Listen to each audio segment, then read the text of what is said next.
2025 दिलेल्या सगळ्या उमेदवारांचं स्वागत आहे. कारण आता शिक्षक भरतीमधला सगळ्यात महत्त्वाचा टप्पा सुरू झालाय. तो म्हणजे स्वप्रमाणपत्र म्हणजेच सेल्फ सर्टिफिकेशन. चला तर मग यातली प्रत्येक गोष्ट एकदम सोप्या भाषेत समजून घेऊया, म्हणजे आपली संधी अजिबात निसटणार नाही. तर सगळ्यात आधी एक खुशखबर. ज्या क्षणाची आपण सगळेजण इतक्या आतुरतेने वाट बघत होतो, तो क्षण अखेर आलाय. शिक्षक भरतीची प्रक्रिया खऱ्या अर्थाने सुरू झालीय. आता लवकरच फॉर्म भरून घ्यायची वेळ आलीय, त्यामुळे चला कामाला लागूया. ही संधी किती मोठी आहे हे या एका आकड्यावरून लक्षात येईल. तब्बल 2,28,808 उमेदवार. विचार करा, स्पर्धा किती तगडी आहे, आणि म्हणूनच एक छोटीशी चूकसुद्धा आपल्याला या शर्यतीतून बाहेर काढू शकते. त्यामुळे अर्ज अचूक भरणं खूप महत्त्वाचं आहे. आज आपण काय काय बघणार आहोत, तर सर्वात मोठी घोषणा काय आहे, महत्त्वाच्या तारखा कोणत्या, तो एक गोल्डन रूल जो कोणीही विसरायचा नाही, फॉर्म कसा भरायचा, काही स्पेशल केसेस, आणि शेवटी तुमचं पुढचं पाऊल काय असेल, या सगळ्यावर आपण नजर टाकणार आहोत. चला मग सुरुवात करूया त्या पहिल्या आणि सगळ्यात मोठ्या घोषणेपासून. हो, तुम्ही बरोबर ऐकले. टाईट 2025 परीक्षा दिलेल्या सर्व उमेदवारांसाठी स्वप्रमाणपत्र भरण्याचं ऑनलाईन पोर्टल आता लाईव्ह झालंय. एक गोष्ट लक्षात ठेवा, ही पायरी अनिवार्य आहे.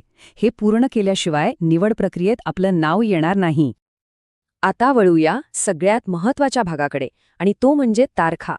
ह्या तारखा चुकवण्याची चूक अजिबात करायची नाही. ह्या तारखा लगेच तुमच्या कॅलेंडरमध्ये नोंदवून घ्या. पोर्टल 15 डिसेंबर 2025ला सुरू झालंय आणि ते बंद होईल 29 डिसेंबर 2025ला. वेळ खूप कमी आहे, त्यामुळे शेवटच्या क्षणाची वाट अजिबात बघू नका. आता बोलूया त्या गोल्डन रूलबद्दल. अशी कोणती एक चूक आहे ज्यामुळे तुम्ही थेट अपात्र ठरू शकता? चला बघूया. हा आहे तो नियम, आणि तो खूप सरळ आहे. टाईट 2025ची परीक्षा फक्त एकदाच द्यायची होती. जर कोणी एकापेक्षा जास्त वेळा परीक्षा दिली असेल तर ते या प्रक्रियेसाठी पात्र नाहीत. सूचनेनुसार अशा उमेदवारांनी अर्ज भरूच नये, कारण त्यांची उमेदवारी कधीही रद्द होऊ शकते. ठीक आहे, तर अपात्रतेचा सगळ्यात मोठा धोका आपण पाहिला. आता अर्ज भरताना ज्या सामान्य चुका होतात त्या टाळण्यासाठीचे नियम बघूया. CGPA, OGPA किंवा ग्रेड्स, इथेच खूप जणांचा गोंधळ होतो. लक्षात ठेवा, या ग्रेड्सना टक्केवारीत बदलण्याची जबाबदारी पूर्णपणे आपली आहे. पोर्टलवर याच्यासाठी कोणताही फॉर्म्युला दिलेला नाहीये. तुम्हाला तुमच्याच विद्यापीठाचे अधिकृत सूत्र वापरून अचूक टक्केवारी टाकावी लागेल. ही अजून एक मोठी चूक आहे ज्यामुळे उमेदवारी धोक्यात येऊ शकते. विषय निवड. आपल्या पदवीचे फक्त आणि फक्त मुख्य विषय म्हणजे प्रिन्सिपल सब्जेक्ट्स तेच नमूद करा.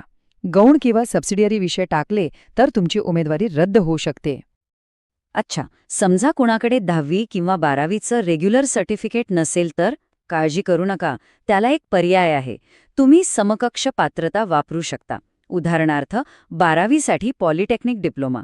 पण एक गोष्ट लक्षात ठेवा, ह्या समकक्ष पात्रतेचा अधिकृत पुरावा तुमच्याकडे तयार पाहिजे.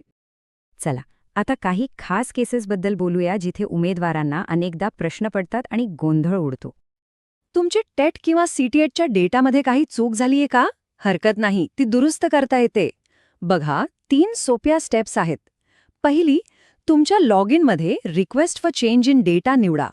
दुसरी, योग्य माहिती भरा आणि जिल्ह्याकडे विनंती पाठवा. आणि तिसरी, सगळ्यात महत्त्वाची, आवश्यक कागदपत्रांसोबत जिल्हा शिक्षण अधिकाऱ्यांशी संपर्क साधून मंजुरी घ्या. माजी सैनिक आरक्षणाबद्दल एक गोष्ट स्पष्टपणे समजून घेऊया. हे आरक्षण फक्त निवृत्त सैनिकांसाठी आहे, त्यांच्या कुटुंबांसाठी नाही.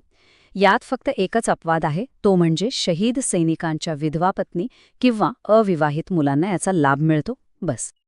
ज्यांच्याकडे BA एड किंवा BSc एड सारखी इंटिग्रेटेड डिग्री आहे त्यांनी जरा लक्ष द्या.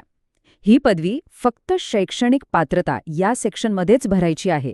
ती आपोआप व्यावसायिक पात्रता म्हणून गृहीत धरली जाईल, त्यामुळे ती पुन्हा भरण्याची चूक करू नका. ओके, तर आपण जवळजवळ सगळे नियम पाहिलेत.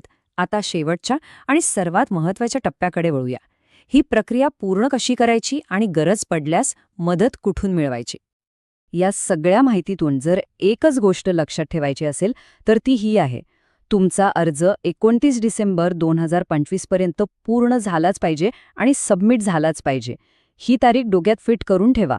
यानंतर दुसरी संधी मिळणार नाही. मला माहिती आहे, ही सगळी प्रक्रिया थोडी किचकट वाटू शकते, पण घाबरून जाऊ नका. तुम्हाला मदत करण्यासाठी एक व्यवस्था आहे. अधिकृत सूचनेनुसार अडचणी आल्यास नक्कीच सहाय्य मिळेल. कोणतीही अडचण आल्यास थेट या अधिकृत ईमेल आयडीवर संपर्क साधा, ejupavitra25@gmail.com. मदतीसाठी हा एकमेव ऑफिशियल मार्ग आहे, तो नोंदवून घ्या.